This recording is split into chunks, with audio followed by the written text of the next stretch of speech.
Exam থেকে note রাখার মানে কি জানো? কেমিস্ট্রি এক্সামে এমন কি হবেই যে তুমি যতই একেবারে বই ২ ৩ টা একেবারে ঝালাফালা করে ফেলো, এক্সামে যেয়ে এমন একটা কোয়েশ্চেন, এমন একটা লাইন, এমন একটা শব্দ দেখতে পাবা যেটা তুমি জীবনে ১ম দেখতেছো।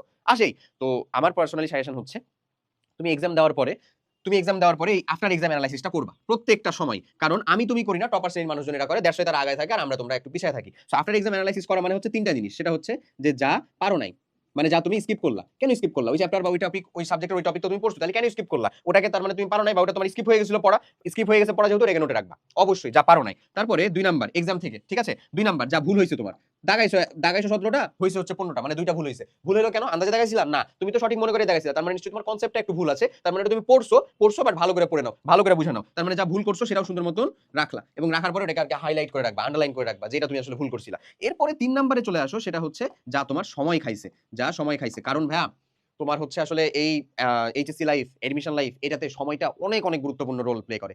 এটা শুধু পড়া শেষ মানে দ্রুত শেষ করে দেওয়ার মধ্যে যে রোল প্লে করতেছে এরকম না।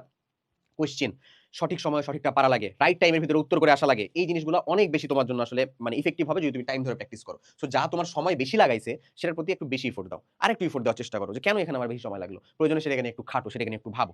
ওকে?